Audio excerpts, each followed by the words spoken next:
फारूक हैदर साहब हैं और हसनात साहब हैं, इरसा गालिब हैं, मोहम्मद तारा हैं, मोहम्मद इमाम मलिक साहब हैं, उमर मुमताज़ हैं और यास्मीन अख्तर।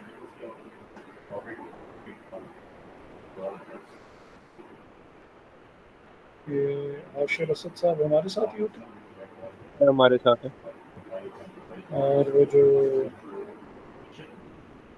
स्नैन है मेरा ख्याल, जी सर, वो भी हमारी क्लास के। नहीं वो यहाँ नहीं नज़र आ रहे हैं।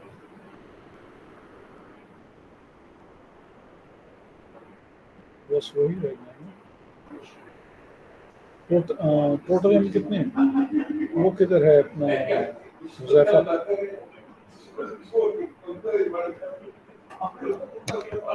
जी सर, ज़ैफ़ा और हसनैन मिसिंग है। अच्छा, लास्ट टाइम जल्दी से रिकैप कर लेते हैं।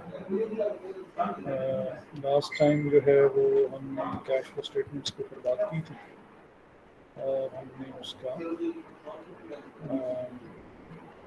we identified that there are basically three types of activities which are presented in a cash flow statement. Number one being the operating activity. Sir ऐसे लग रहा है आप माइक के बहुत दूर से बोल रहे हैं, आपकी आवाज़ बहुत ही ज्यादा सर धीमी सी आवाज आ नहीं आ रही रही, बहुत स्लो आवाज आ रही। अच्छा, रोने की जरूरत नहीं है, माइक करीब कर लेते। अब आवाज आ रही या अभी भी नहीं आ रही? है। सर उसी तरह ही है, बहुत स्लो है। अभी भी बहुत स्लो है। Yes sir. 20% बेहतर हुई है। थोड़ी बहुत बेहतर हुई है। Yes sir. यस सर, अब comparatively better.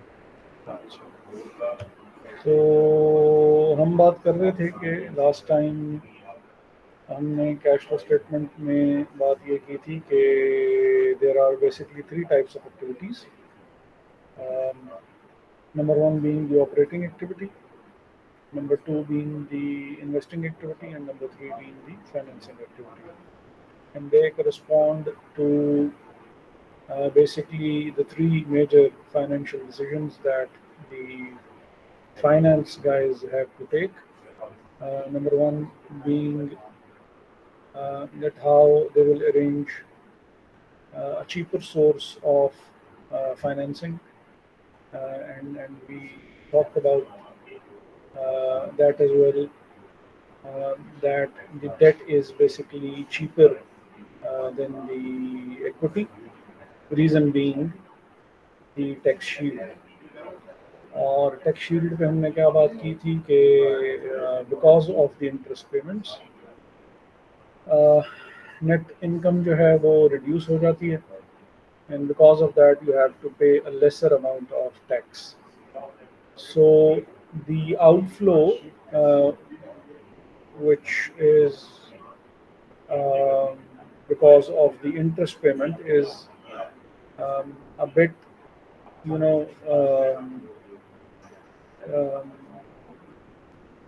is a bit adjusted by the lesser amount of tax that will have to pay. Got it? जी बोलिए बोलिए। खैर है सर। जी सर।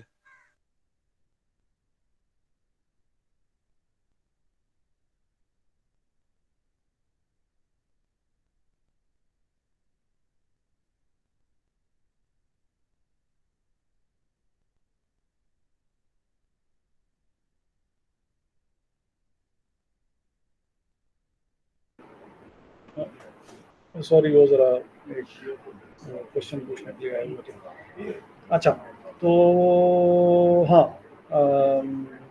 पहली डिसीजन के सोर्स ऑफ फाइनेंस कौन सा चूज़ किया जाए, which is covered by the financing decisions.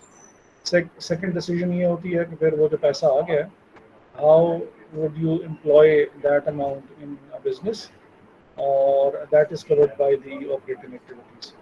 Finance में हम इसको एसेट मैनेजमेंट डिसीजंस कहते हैं, और जो पहली वाली होती है उसको हम फाइनेंसिंग डिसीजंस कहते हैं, जो कि यहाँ पे कैश फ्लो स्टेटमेंट में फाइनेंसिंग एक्टिविटीज़ में कवर की जाती है। और जो एसेट मैनेजमेंट डिसीजंस हैं वो कि आप उसको बिजनेस में कैसे एम्प्लॉय कर रहे हैं, तो वो आपकी operating activity and some part of that would be covered by the investing activities as well. और तीसरी फिर जो पैसे आपके पास फालतू बच जाएंगे, तो उसको फिर आप ये है कि आप उसको कैसे यूटिलाइज करते हैं कि टाइम इन्वेस्टमेंट। वैल्यू ऑफ, हाँ, टाइम वैल्यू ऑफ मनी की वजह से जो उसकी वैल्यू डाउन हो रही है तो वो डाउन ना हो और वो कहीं ना कहीं उसका कुछ रिटर्न ही मिल जाए, तो वो फिर इन्वेस्टिंग एक्टिविटीज़ में कवर हो जाती है। तो इन्वेस्टमेंट्स बेसिकली दो तरह की होंगी। एक वो इन्वेस्टमेंट है जो कि which is covered by the business, जो इंटरनल इन्वेस्टमेंट मैं उसको कहूँगा कि प्लांट ले लिया, मशीनरी ले ली, व्हीकल्स ले ली, फर्नीचर ले लिया। तो कुछ अमाउंट तो ऐसी होगी जो कि आपने जनरेट की थी या आपने अम, जो डेट या इक्विटी इशू करके आपने जो पैसे इकट्ठे किए थे, तो कुछ तो आप बिज़नेस में एम्प्लॉय कर देंगे और जो आपकी बिज़नेस की ज़रूरियात से पैसे जो हैं जो ज़्यादा होंगे, उन पैसों को फिर आप कहीं ना कहीं वो कर लेंगे, फालतू पैसों को कहीं ना कहीं आप इन्वेस्ट कर लेंगे। तो हमने फिर ये भी देखा था कि ऑपरेटिंग एक्टिविटीज़ में किस किस किस्म की चीज़ें आती हैं। उसमें एक तो हमने बात ये की थी कि प्रॉफिट बिफोर टैक्सेशन से जो है वो हम बात कर स्टार्ट करते हैं if we are using the indirect method. और डायरेक्ट और इनडायरेक्ट मेथड में जो मेन डिफरेंस है वो भी cash flows from operating activities में ही होता है। अ, ये कौन है भाई? सर रिजा है सर। हाँ, रिजा अब्रार। सर ये रीजा अब्रार है, अपनी बहन की आईडी से है शायद। Yes sir.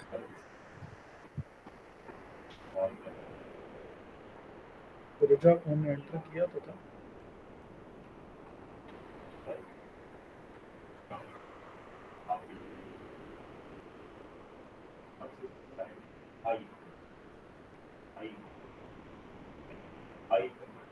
ये सबुल अबरार कौन है? सर ये मैं हूँ, मेरा फ़ोन में चार्ज ख़त्म हो गई थी तो यहाँ से ये लैपटॉप से कनेक्ट हुई हूँ। रिजा अब्रार। ठीक, मैंने कहा ये नया का कोई नाम है या नहीं। अच्छा, तो ये हमने कुछ जो चीज़ें थी, ये इजीली लेजिबल तो है ना, ये जो भी स्क्रीन पे आ रहा है, या इसको मैं वो कर दूँ? यस सर, जूम हो जाता है।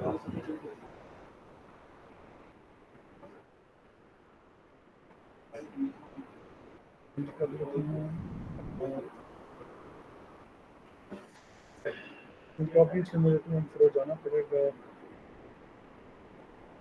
मैं इसको फुल जूम तो करके नहीं रख सकता। अच्छा, तो हमने इंटरेस्ट एक्सपेंस की बात की थी कि अब इंटरेस्ट एक्सपेंस में और इंटरेस्ट पेड में फ़र्क है। ये यहाँ पे भी आपको ये नज़र आ रहा है और यहाँ पे भी आपको नज़र आ रहा है। तो डिफरेंस क्या है कि जब भी आप लफ्ज़ एक्सपेंस पढ़ेंगे, specially if you are dealing with the cash flow statement, expense means that because we are using an accrual based accounting, so this expense would represent that it contains both the elements of an expense being paid in cash and an expense being recorded on an accrual based accounting system, meaning thereby that we have recorded that expense on a payable और on a credit basis.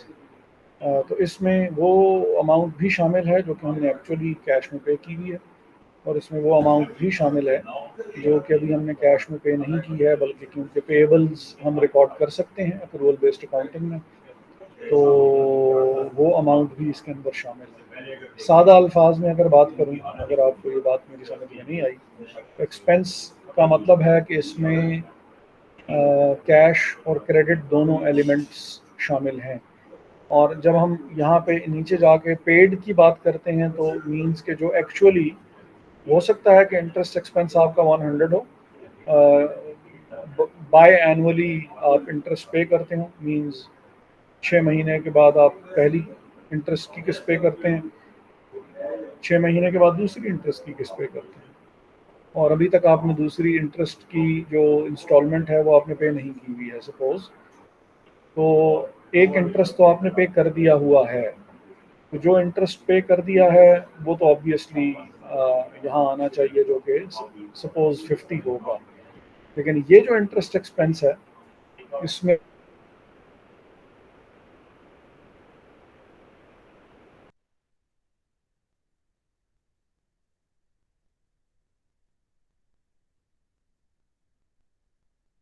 Expenses लिखे थे। Depreciation, amortisation और impairment जो है ये भी non cash expenses हमारे होते हैं। लास्ट टाइम हमने इसके ऊपर बात की थी कि क्या होते हैं और ये नॉन कैश क्यों होते हैं। हसनात साहब बताएंगे कि ये डिप्रिसिएशन नॉन कैश एक्सपेंस कैसे है या क्यों है।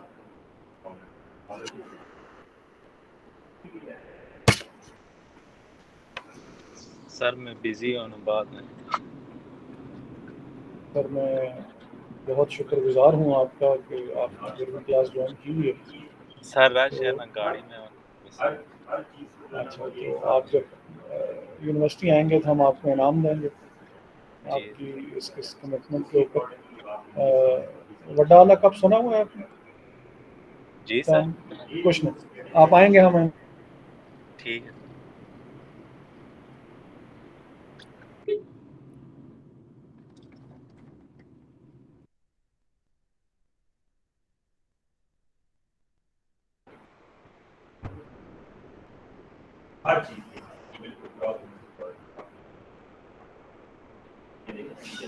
यास्मीन है क्लास में, इरसा हैं, जो नहीं बोल रहा मैं उसकी एब्सेंट लगाता जा रहा हूँ। इरसा है, हसनैन है,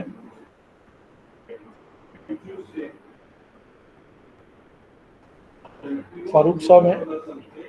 यस सर प्रेजेंट। ये डिप्रिसिएशन नॉन कैश एक्सपेंस कैसे?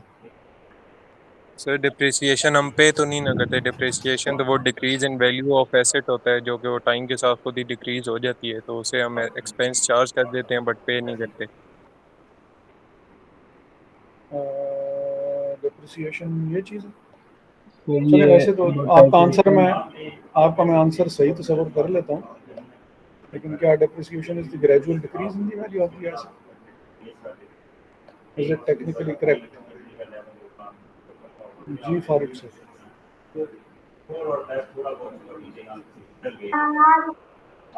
या अल्लाह,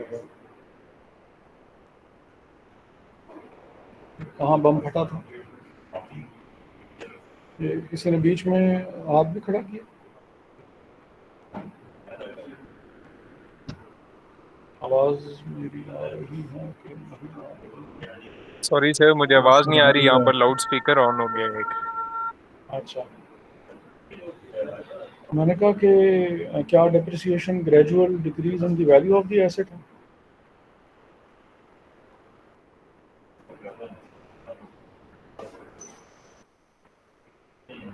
आवाज अब आ रही? रिपीट करेंगे? ओके। ये कह रहे थे कि डिप्रिसिएशन जो है वो gradual decrease in the value of the asset होती है, तो इस वजह से वो नॉन कैश एक्सपेंस है। मैंने कहा कि क्या डिप्रिसिएशन जो है वो वाकई gradual decrease in the value of the asset है या something much more than just the decrease in value of the asset, a gradual decrease in the value of the asset. सवाल तो मेरा वैसे फारूक साहब से ही था। जी सर ओके। या अल्लाह का।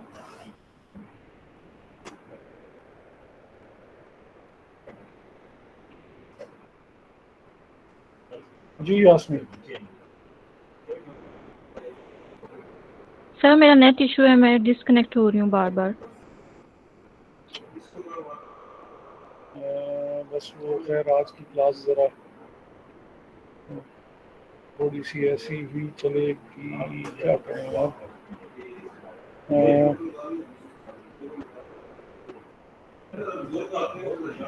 चलिए आज तो गुजारा थोड़ा करते हैं, कुछ क्लास का टाइम आज हम बचा लेंगे। नेक्स्ट टाइम हम थोड़ा सा क्लास अर्ली स्टार्ट कर लिया करेंगे। अर्ली आप लोग आ सकते हैं?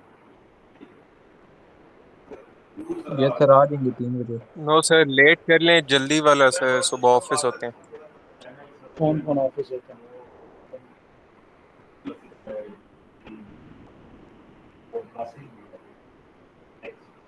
ऑफिस कौन कौन होता है? सो मैं प्लीज़ नाम बता दिया करें। रिजा इब्रार। अच्छा अच्छा, ठीक है। और कौन जॉब करते हैं?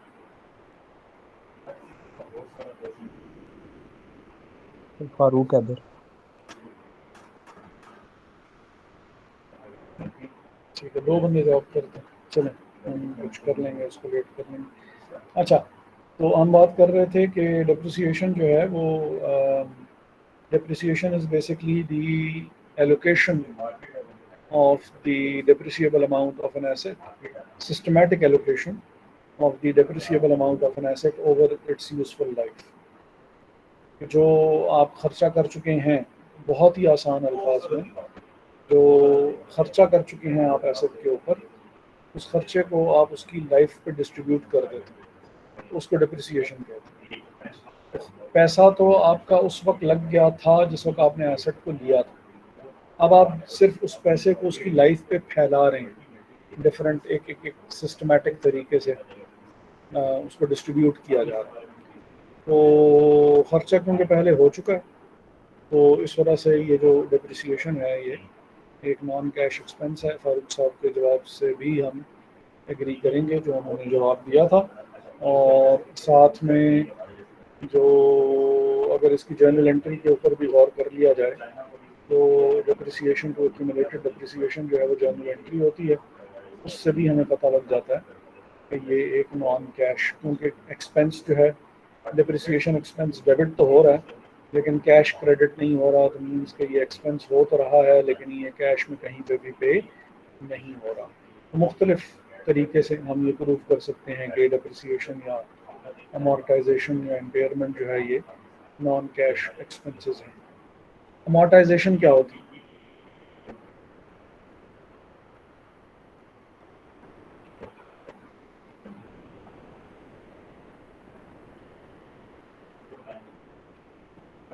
सॉरी सर, रिपीट कर दें।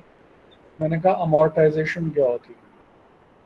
किसी ने हाथ खड़ा किया था? Yes, sir. जी जी बताएं।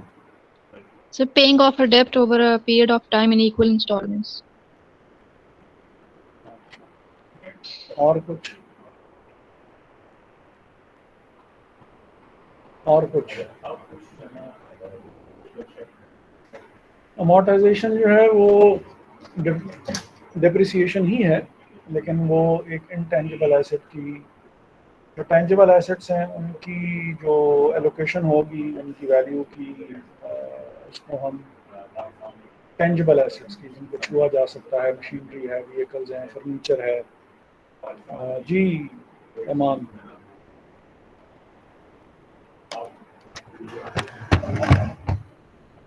अमान कुछ कहना चाहते हैं?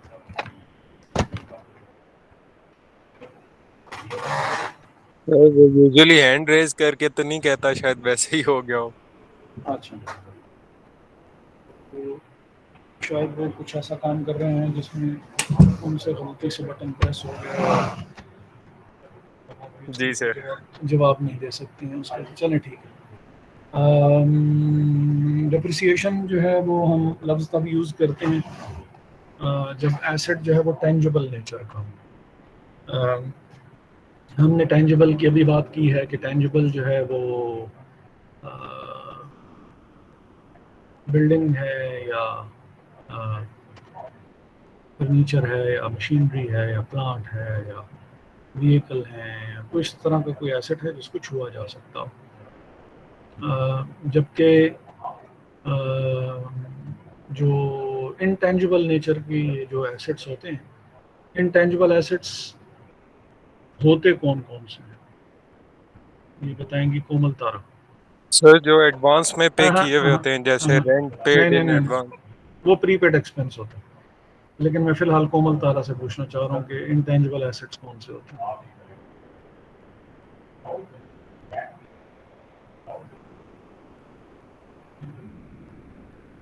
सर जो हम लोन्स देते हैं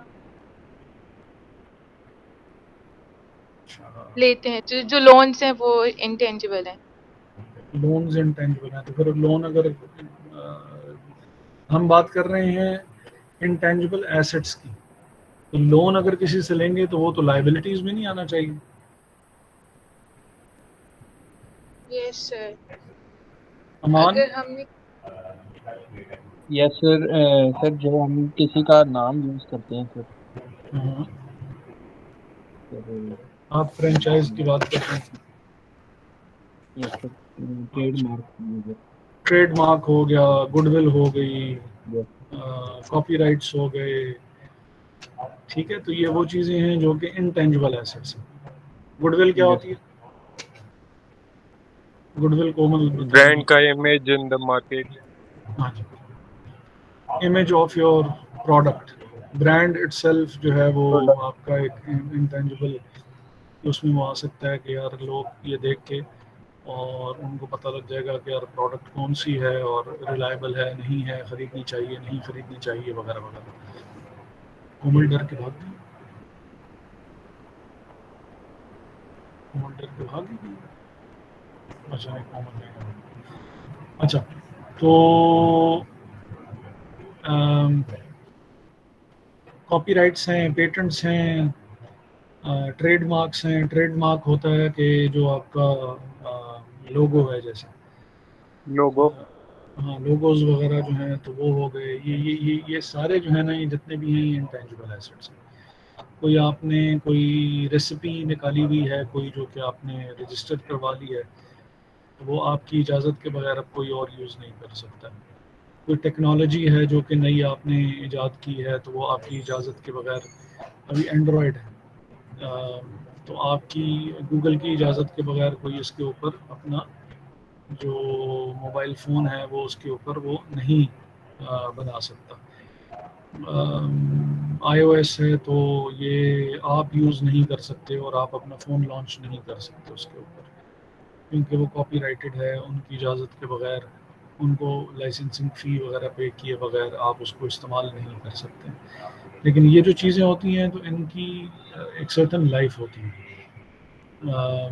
15 या 17 साल तक तो जो आपने रेसिपी जो नई ईजाद कर ली है, कोई खाने की, कोई कॉफ़ी की या कोई ऐसी चीज़ किसी और चीज़ की, तो 15 या 17 साल या 20 साल तो वो आपकी प्रॉपर्टी रहेगी। जिसने भी उसको यूज़ करना होगा उसको आपको पैसे देने पड़ेंगे।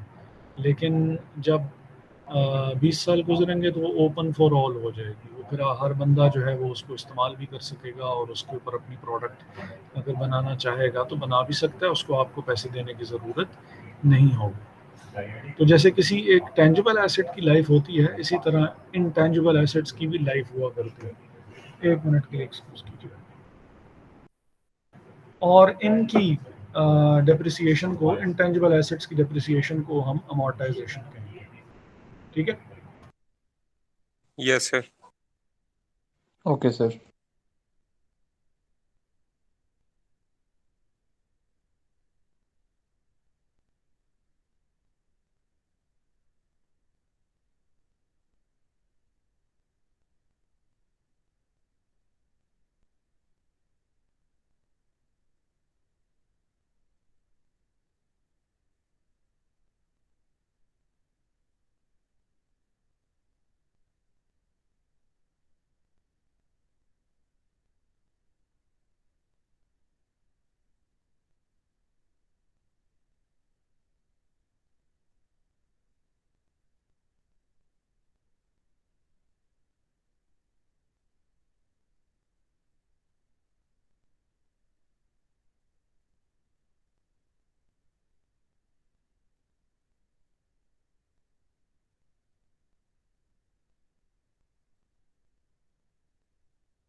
अच्छा जी, तो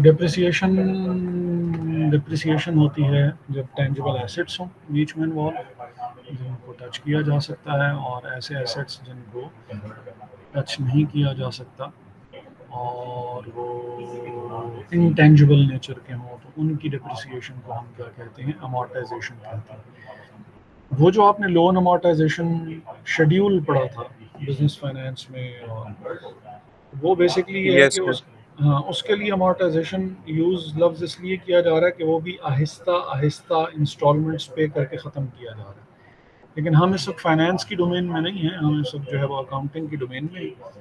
और हमारे यहाँ पे अमोर्टाइजेशन उस डिप्रिसिएशन को कहते हैं जो कि इंटेंजिबल एसेट्स के ऊपर चार्ज की जाती है।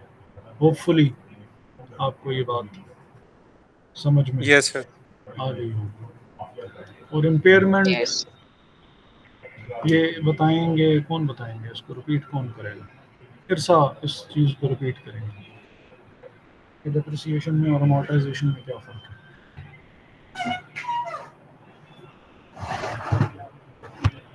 इरसा हमारे साथ क्लास में है?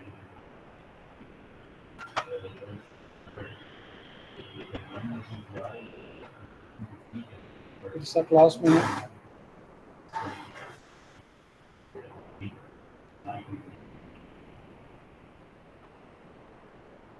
ठीक है, सर मैसेज, इसका तो माइक इशू है। ठीक है, वो मैसेज में लिख दें कि डिप्रिसिएशन और अमोर्टाइजेशन में क्या फ़र्क है। हम तब तक वेट कर लेते हैं, इरसा का मैसेज आ जाएगा तो फिर हम आपको बताएंगे। इरसा मैसेज कर,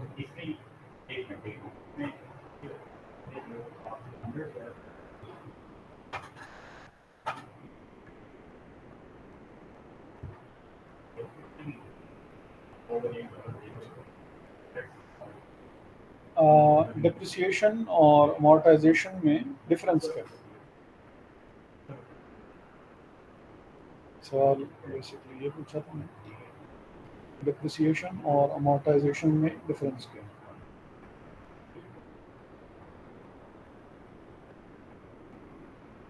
नहीं अमान, वो है अभी बता रही हैं, सब बता रही हैं। ऑब्वियसली क्योंकि उन्होंने टाइप करना है तो उसको थोड़ी सी देर हम वेट कर लेते हैं।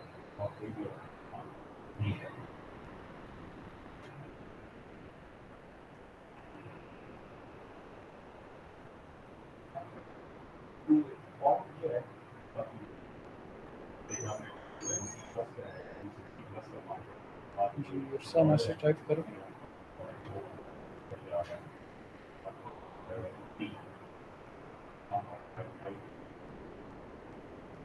नाजरीन, इरसा का मैसेज कराची से पैदल चल रहा है, अभी आहिस्ता आहिस्ता इस्लामाबाद की हदूद में दाखिल हो।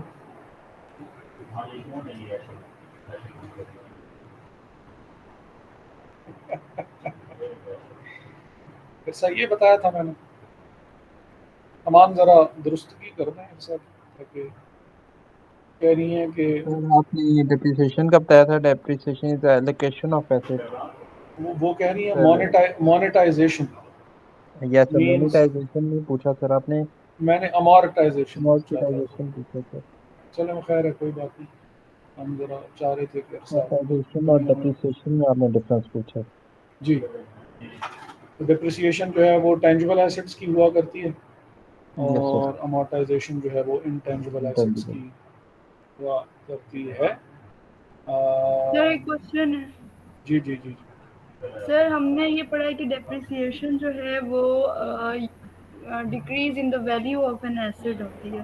तो आपने अभी अमोर्टाइजेशन का बताया कि intangible asset means goodwill, licence, franchise, copyrights वगैरह। अगर कोई किसी कंपनी की या किसी ब्रांड की गुडविल इंक्रीज हो रही है मार्केट में, तो हम उसको क्या कहेंगे, उसकी डिप्रिसिएशन जीरो है विद रिस्पेक्ट टू टाइम? असल में मैं इस तरफ जानबूझ के खुद नहीं जाना चाह रहा था, लेकिन जैसे मैंने इम्पेयरमेंट को भी खा लिया है और मैं उसकी डिटेल में नहीं जाना चाह रहा था, तो मैं इस तरफ भी नहीं जाना चाह रहा था, लेकिन अब क्योंकि आपने सवाल कर लिया और सवाल भी बहुत अच्छा और खूबसूरत किया है, तो हम उसका जवाब दे देते हैं। और वो ये है कि गुडविल जो है उसकी अमोर्टाइजेशन नहीं हुआ करती, उसकी इम्पेयरमेंट ज़रूर हो जाती है, क्योंकि गुडविल की लाइफ नहीं होती। ठीक है, जब तक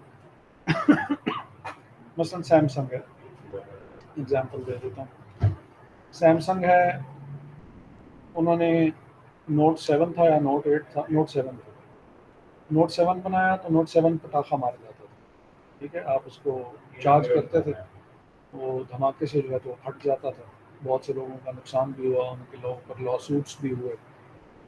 तो सैमसंग ख़त्म नहीं हो गया, तो लोगों ने बिल्कुल कहा हो कि भाई आज के बाद से ना सैमसंग के ना टीवी खरीदने हैं, ना मोबाइल खरीदने हैं, ना कुछ। हाँ, उनका जो एक ब्रांड है उसकी वजह से उनका इमेज मुतासर ज़रूर हुआ, लेकिन वो फिर चीज़ ऑटोमेटिकली रिकवर हो। तो जो गुडविल है ना, जब तक कंपनी मौजूद है तो उनकी गुडविल जो है वो उस वक्त तक उनके साथ चलेगी। तो क्योंकि गुडविल की लाइफ नहीं होती, तो इस वजह से गुडविल को हम अमोर्टाइज नहीं करते। इसकी मिसाल ऐसे है कि लैंड है, जैसे लैंड के ऊपर डिप्रिसिएशन चार्ज नहीं होती। क्यों नहीं होती?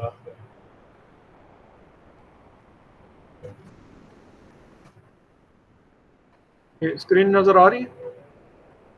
यस सर, क्या क्वेश्चन किया सर आपने? लैंड के ऊपर डिप्रिसिएशन चार्ज क्यों नहीं होती? क्योंकि सर टाइम के साथ साथ लैंड सर की बिकॉज उसकी जो उसकी प्राइस है वो ज़्यादा ही होती जाती है, डिक्रीज तो नहीं होती। और अच्छा, सर उसकी जो यूजफुल लाइफ होती है वो लिमिटेड नहीं होती। क्योंकि depreciation basically cost minus residual value divided by useful life होती है। अभी हमने ये बात पढ़ी थी कि हम वैल्यू ऑफ द एसेट को उसकी यूजफुल लाइफ पे डिस्ट्रीब्यूट कर देते हैं, यही बात कहा था। Yes sir. Yes sir.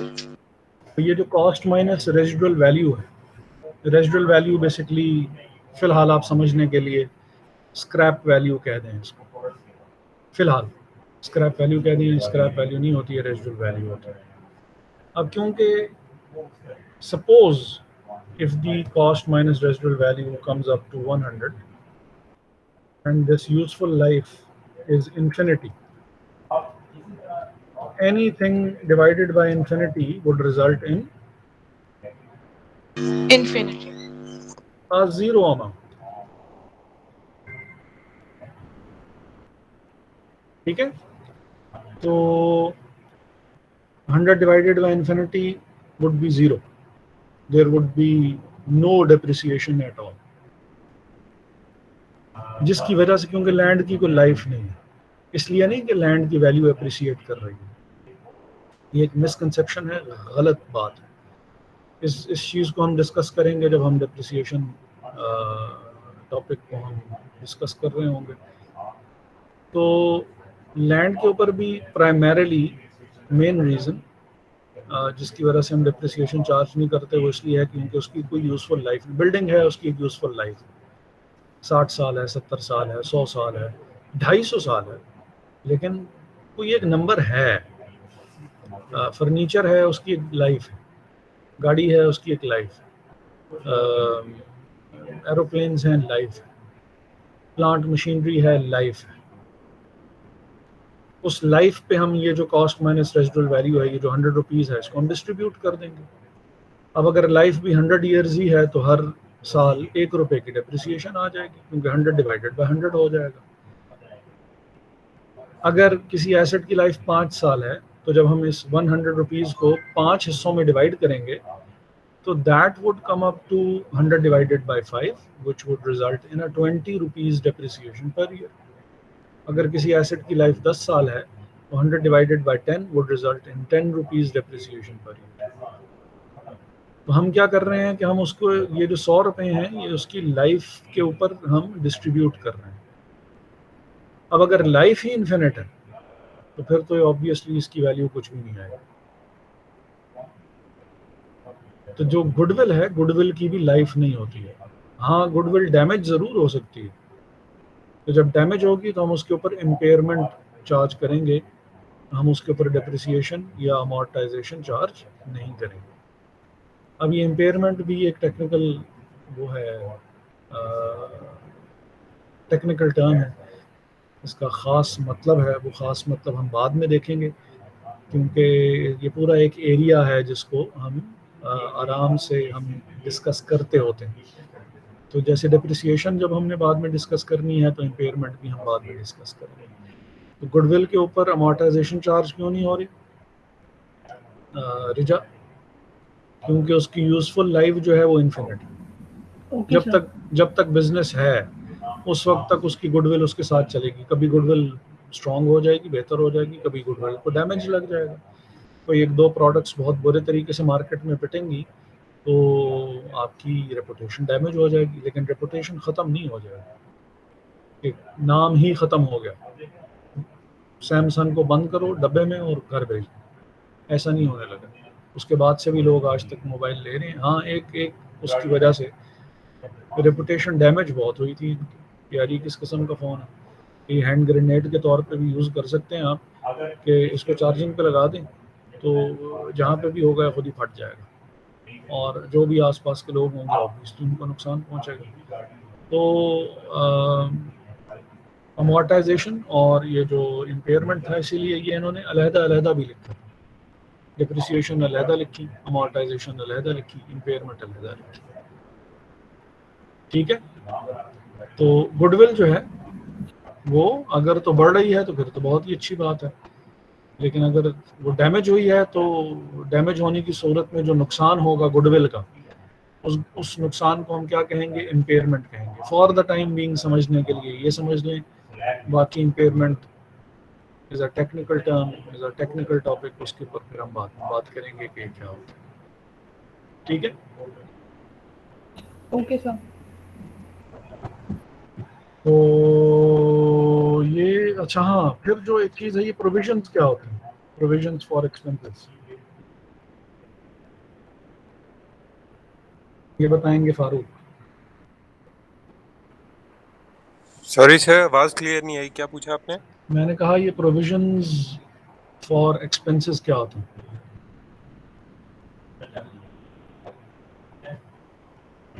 Sir provisions for expenses, sorry जी सर, ये आसमी। लास्ट वर्ड मुझे क्लियर समझ नहीं आ रहा। एक्सपेंस, एक्सपेंस खर्चा नहीं होता, खर्चा, एक्सपेंस। सर ये वो एक्सपेंसेस होते हैं जो ट्रांजैक्शन से पहले रिकॉर्ड किए जाते हैं। ऐसा एक्सपेंस जो कि आप एक्सपेक्ट कर रहे हो कि हो जाएगा और आप उसको वक्त से पहले ही रिकॉर्ड कर लें, तो ऐसे एक्सपेंस को तो ये ट्रांसपोर्टेशन में आती है। है ट्रांसपोर्टेशन में।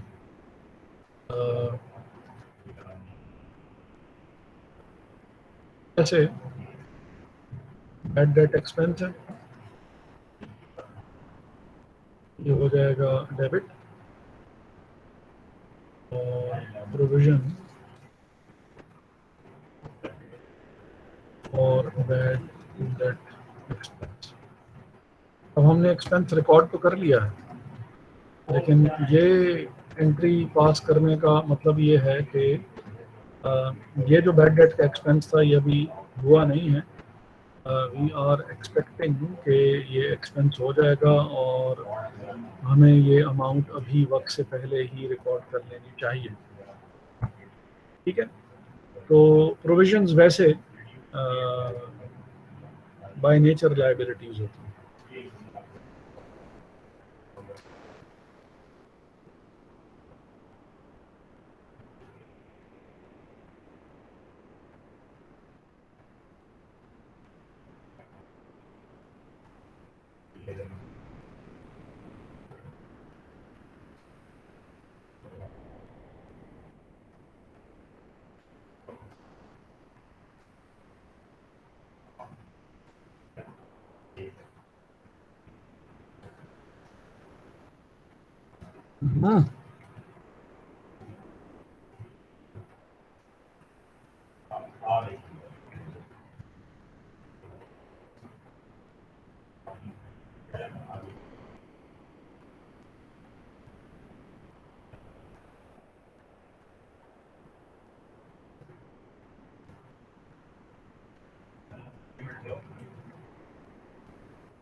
ठीक है जी। एक्चुअल एक्सपेंसेस अभी अभी यानी यस सर। ये बाद में डिसाइड होगा या देखा जाएगा कि भाई एक्सपेंस वो भी एक्चुअली हुआ भी है या नहीं हुआ। लेकिन हम क्योंकि एक्सपेक्ट कर रहे हैं कि ये बैड डेट हो जाएगा तो मैंने उसको वक्त से पहले ही रिकॉर्ड कर लिया है। ये एक्सपेंस पेएबल नहीं है, इसलिए मैं जैसे नॉर्मली हम salaries expense to salaries payable की एडजस्टिंग एंट्री पास कर लेते हैं, वो यहाँ पे पास नहीं की जा सकती क्योंकि कैश इसके अगेंस्ट पे नहीं किया गया है। इस वजह से कैश या बैंक नहीं हो सकता। हम एक्सपेक्ट कर रहे हैं कि ये एक्सपेंस हो जाएगा तो फिर हम इसके साथ लगाएंगे प्रोविजन का लफ्ज़ लगाएंगे कि ये वो एक्सपेंस है जो कि हम एक्सपेक्ट कर रहे हैं कि फ्यूचर में हो जाना है, हमने वक्त से पहले उसको रिकॉर्ड कर लिया है। अब यहाँ पे भी देखें, एक्सपेंस आपने रिकॉर्ड कर लिया लेकिन आपने कैश पे नहीं किया, तो ये भी एक एग्जांपल है नॉन कैश एक्सपेंसेस की। तो प्रॉफिट बिफोर टैक्सेशन में लास्ट टाइम हमने बात की थी कि हमने एडजस्टमेंट की नॉन कैश एक्सपेंसेस की और नॉन कैश गेंस की। उसके बाद फिर हमने एडजस्टमेंट की थी वर्किंग कैपिटल चार्जेस की, और वर्किंग कैपिटल में हमने बात की थी कि करंट एसेट्स और करंट लाइबिलिटीज़ जो हैं वो दोनों इन्वॉल्व हुआ करती हैं, तो इन दोनों का डिफरेंस जो होता है वो वर्किंग कैपिटल हुआ करता है। और तीसरा हिस्सा जो है वो हमारे ऑपरेटिंग एक्टिविटीज़ का वो ये था इंटरेस्ट पेड और इनकम टैक्सेस पेड वाली। नेक्स्ट जो हमारे पास cash flow from investing and financing activities, तो इन्वेस्टिंग एक्टिविटीज़ में मैंने आपको बताया था कि जो नॉन करंट एसेट्स हैं, नॉन करंट एसेट्स की एडजस्टमेंट जो है वो यहाँ पे की जाती है। और नॉन करंट एसेट्स में ये पीपीई जो लिखा हुआ है, this is property plant and equipment, ये जो लैंड बिल्डिंग और जी कुछ कहना चाह रहे नो अच्छा, सर। ठीक है। इंटेंजिबल्स और इन्वेस्टमेंट्स हैं, और acquisition of property plant equipment intangibles और इन्वेस्टमेंट्स। अगर आपने कोई नॉन करंट एसेट्स जो हैं वो ख़रीदे हैं या उनको बेचा है, उसकी ट्रीटमेंट जो है वो यहाँ पे हो सकती है। इसी तरह जो cash flow from financing activities है, तो इसमें जो नॉन करंट लायबिलिटीज़ और जो इक्विटी जो शेयर्स वगैरह आपने इशू किए हैं, तो शेयर्स की इशुएंस या शेयर्स का बायबैक करना या उनकी जो कैंसिलेशन वगैरह जो है वो यहाँ पे आ सकती है, और यहाँ पे उन्होंने लिखी हुई है भी। फारूक से हम पूछते हैं, फारूक से और रिजा से, कि नॉन करंट एसेट्स कौन कौन से हो सकते हैं। मैंने 4 टाइप्स बताई थी आपको।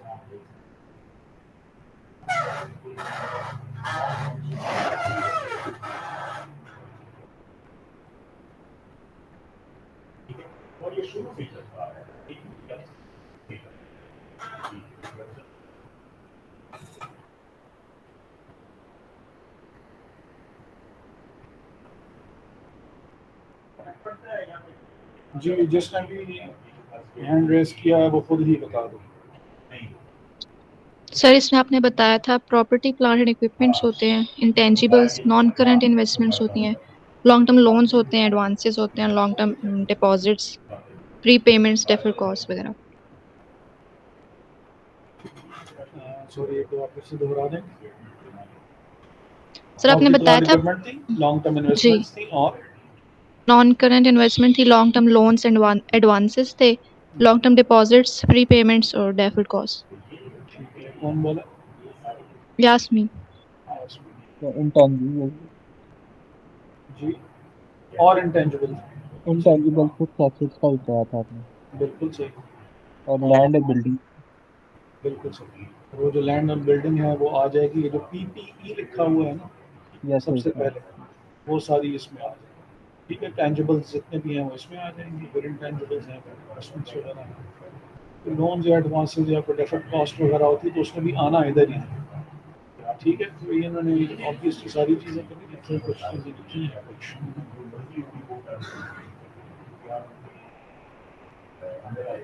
स्किप कर दी। अच्छा, तो तेरा cash flow from financing activity तो ऑब्वियसली इसमें। अच्छा, ये जो अकाउंट है ये ज़रूर देख लीजिएगा, क्योंकि जब हम क्वेश्चंस कर रहे होते हैं तो उसमें कोई ना कोई ऐसी अमाउंट लाजमी होती है जो कि इसमें मिसिंग होती है और वो हमें कैलकुलेट करनी है। मसलन वो हो सकता है कि वो ओपनिंग बैलेंस दे दें, और ओपनिंग बैलेंस क्योंकि ये एक एसेट अकाउंट है तो एसेट्स अकाउंटिंग इक्वेशन में भी क्योंकि डेबिट साइड पे अपीयर होते हैं, left side of the equation, तो एक किसी भी एसेट का एक नॉर्मल ओपनिंग बैलेंस उसी साइड पे होगा जिस साइड पे वो अकाउंटिंग इक्वेशन में पाया जाता है।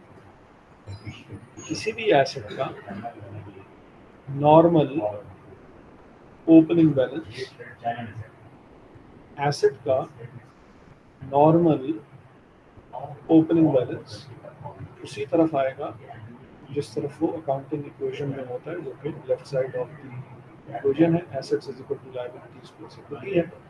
एसेट्स लेफ्ट साइड पे आती हैं तो उसका ओपनिंग बैलेंस भी लेफ्ट साइड पे ही आएगा, नॉर्मल ओपनिंग बैलेंस। बाकी अकाउंटिंग है, नॉर्मल काम भी बहुत सिंपल हो जाएगा, तो इसीलिए मैं बार बार नॉर्मल किसी भी लायबिलिटी या किसी इक्विटी अकाउंट का नॉर्मल ओपनिंग बैलेंस उसी तरफ होगा जिस तरफ वो अकाउंटिंग इक्वेशन पाया जाता है, क्योंकि right side of the equation है और जो जिसको हम क्रेडिट करते हैं। तो अगर कोई लायबिलिटी होती तो उसका बैलेंस ओपनिंग इस साइड पे होता, लेकिन ये क्योंकि एसेट है तो इस वजह से इसका नॉर्मल जो बैलेंस है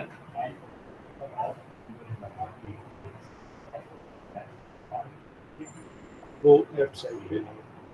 ठीक है जी। तो बाकी इसमें कुछ चीज़ें बहुत वो हैं, ज़्यादा एडवांस लेवल की।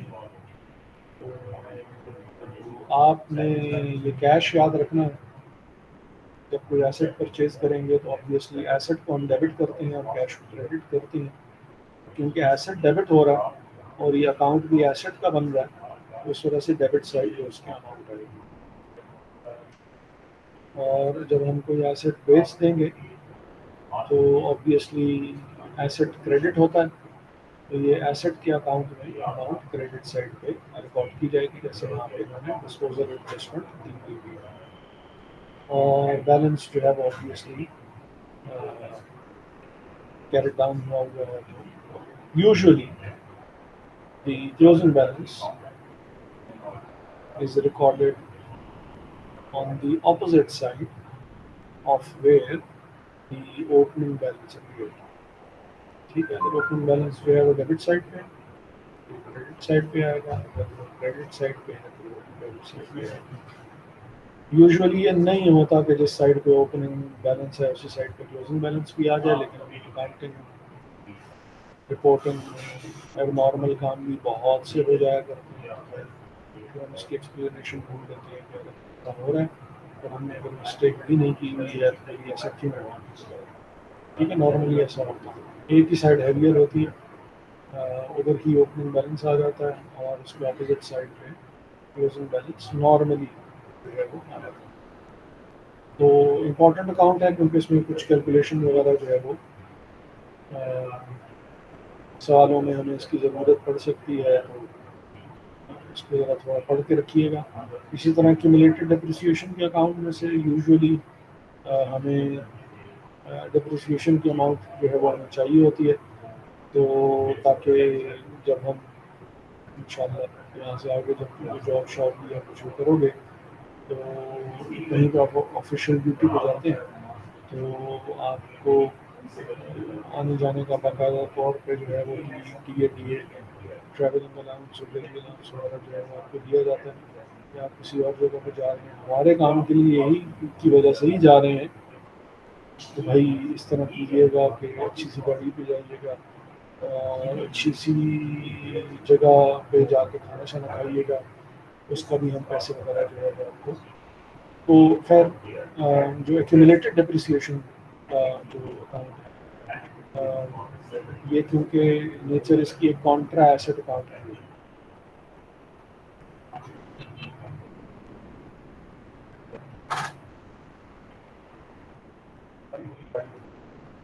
accumulated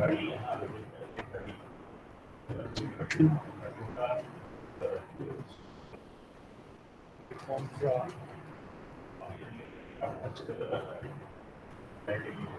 मतलब क्या होगा इसका कि जहाँ पे एसेट अपीयर हो रहा होगा ये उसकी ऑपोजिट साइड है, ठीक है। अगर एसेट डेबिट हो रहा है तो ये क्रेडिट साइड पे अपीयर होगा। तो ट्रायल बैलेंसेस में आपने जो फर्स्ट सेमेस्टर में अकाउंटिंग पढ़ी थी या सेकंड सेमेस्टर में जो आपने अकाउंटिंग पढ़ी थी, तो ट्रायल बैलेंसेस में आज जाके गौर कीजिएगा कि एसेट जो है वो ट्रायल बैलेंस के डेबिट कॉलम में अपीयर हो रहा होगा, एक्यूमुलेटेड डेप्रिसिएशन जो है वो ट्रायल क्रेडिट बैलेंस कॉलम में। क्रेडिट कॉलम, क्योंकि ये कॉन्ट्रा एसेट अकाउंट है। Asset assets are usually debited when they increase, and because it's a contra account, it will appear on the opposite direction. तो contra opposite होती है। Asset debit होता है तो ये क्रेडिट साइड पे जाएगा, और अगर एसेट क्रेडिट होगा तो ये डेबिट साइड पे जाएगा। तो इसका इसीलिए अकाउंट जो है जो ओपनिंग बैलेंस है वो क्रेडिट साइड पे आ रहा है, ठीक है। ये कॉन्ट्रा एसेट अकाउंट है। एसेट्स अकाउंटिंग इक्वेशन में डेबिट साइड पे होते हैं, और उनका बैलेंस भी ओपनिंग नॉर्मल ओपनिंग बैलेंस जो होता है वो डेबिट साइड पे ही होता है। इनका नॉर्मल ओपनिंग बैलेंस जो होगा वो क्रेडिट साइड पे होगा, और obviously both of the balances usually don't appear on the same side, so the closing balance will appear on the left side of the account which is the credit, ठीक है। और depreciation expense is usually the balancing figure which we need when we are solving numerical type question, जो कि हम अभी करेंगे तो हमें उससे कुछ चीज़ें चाहिए। तो ये आपने जो है वो याद रखनी है। कुछ कैलकुलेशंस की चीज़ें हैं जो कि आपने याद रखनी होंगी, और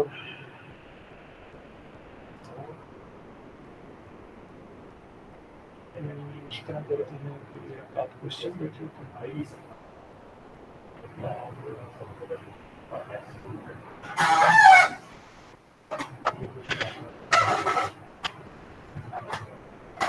इस तरह करते हैं, let's have a break of 10 minutes, तब तक मैं वो क्वेश्चन ढूंढता हूँ और फिर हम वो क्वेश्चन सॉल्व करते हैं, ठीक है।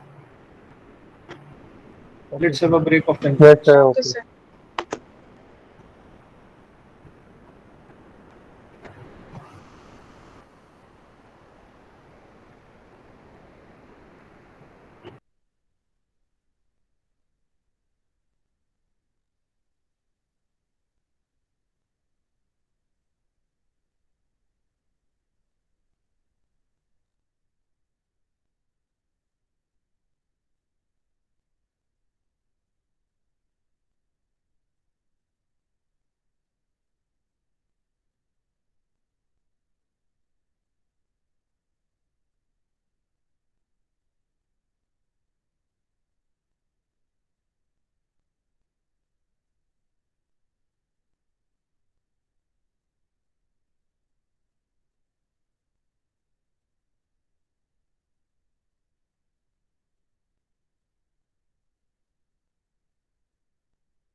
क्लास में कौन कौन है इस वक्त? Yes sir. मोहतरम ख़वातीन हज़रात, अमान मलिक साहब हैं। अच्छा अमान साहब, यस सर। मामलात को जहन में रखते हुए वो डॉक्टर शुएब साहब से भी बात हुई है, बिलाल कैदी साहब से भी बात हुई है, वो जो डिनर वाला टाइम है ना, आए, आए, आए, आए, ये म्यूट कर ले भाई, कान फट जाएंगे मेरे।